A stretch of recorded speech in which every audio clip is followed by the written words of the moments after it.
Your attention goes to which places is the point. You try to see around more.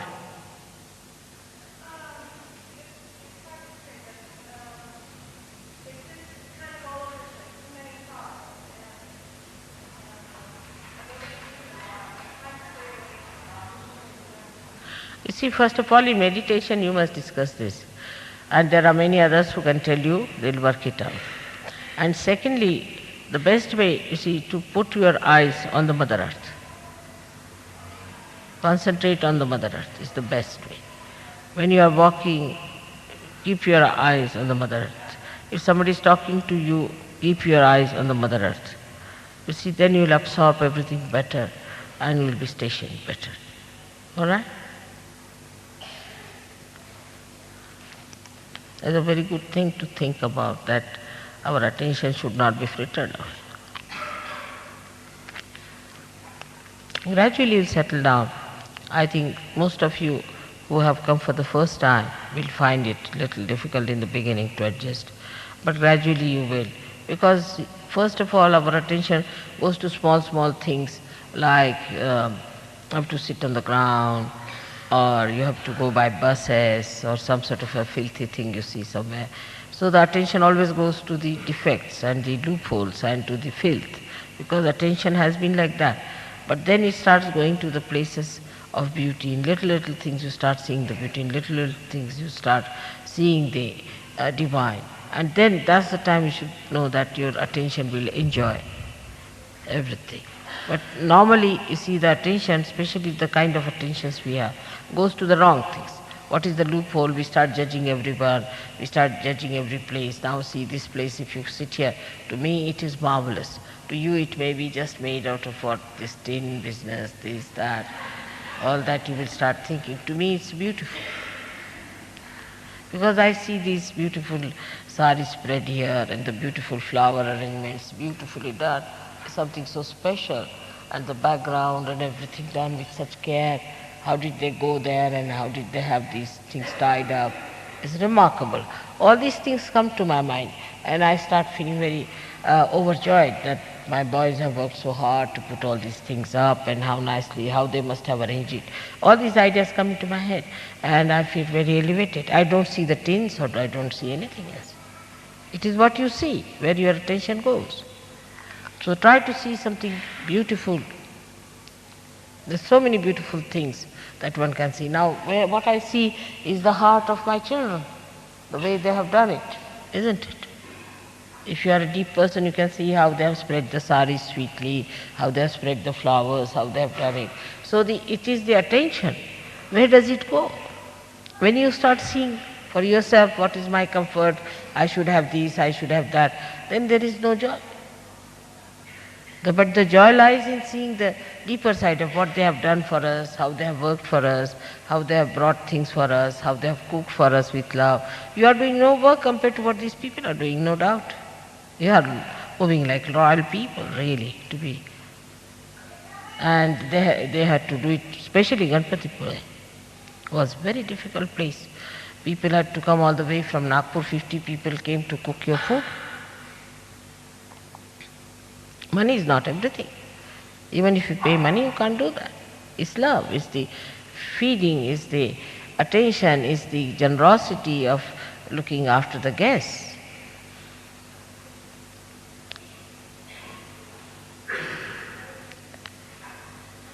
And that is how one should enjoy how much they have done for us, how we are enjoying.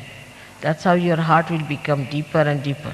But if you have a convex heart which always looks at something that's wrong, something bad, something this, or at things, what should I buy, what should I purchase, all that can go off your head. But if you want to purchase something nice with a good heart, then you will just find it whatever you want. And you can do it very fast.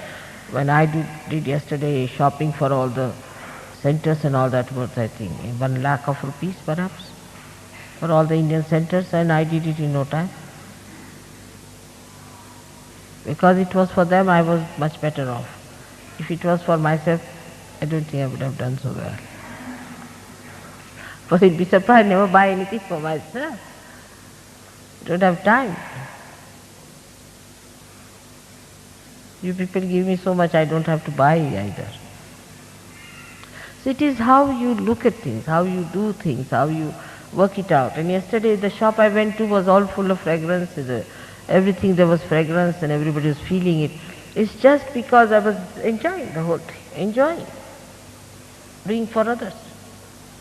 It's not others. Who is the other? Sahajyogis are not others for me. I am doing for myself. But my greater being, my higher being. That's how you should look at things. Alright? Then you will enjoy.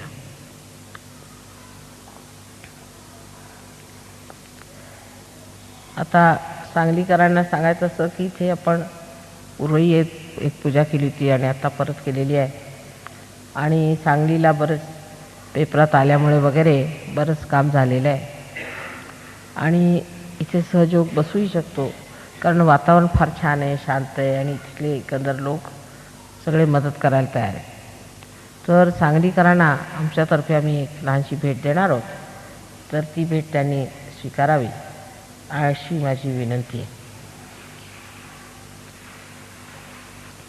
आणखीन एक वस्तू आहे पण ती अजून बाजारातच राहिलेली आहे. ती आल्यावर ती पण घेऊ.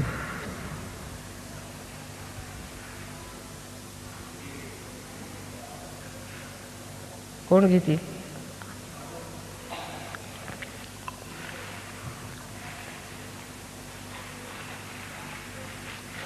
I bought lots of things, but they are yet not delivered. So, one thing I have to give them.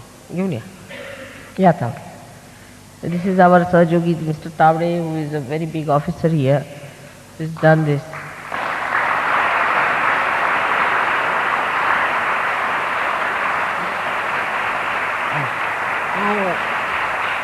This gentleman is Mr. Madi, who is the district. He is a district agriculture officer here, who looks after the agriculture of the whole district. And he got his realization 75. Now he is posted here. So he came for the puja. All his family is here. So Mr. Tavde, who has done all the good work for you, give him a hand.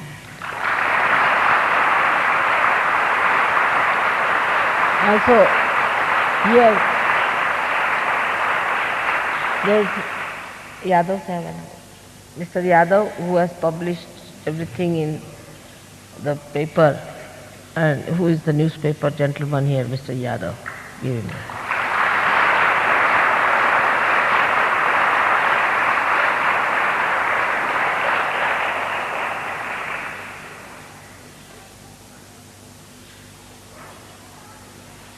ठीक आहे, photographs तुमच्या सांगलीत आमच्याजवळ तिथे यादवांच्या.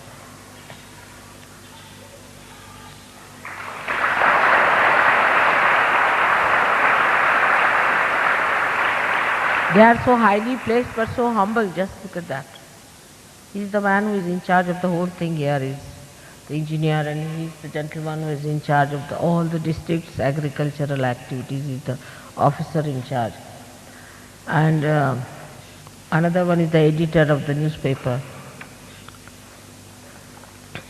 See, when people get egoistical, they just don't relate themselves to the surroundings. They don't understand how far they are.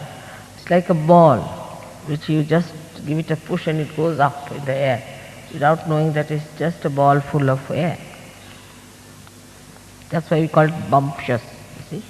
So, those who really are solid people, who have some solid training and solid upbringing, they don't get into ego trips.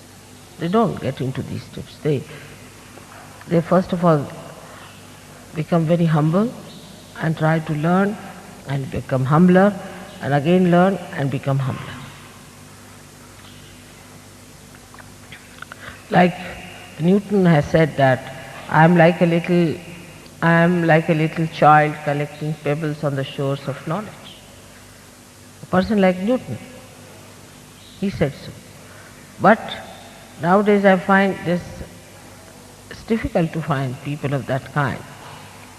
But those who are very learned, in the West also I've seen them being very humble people.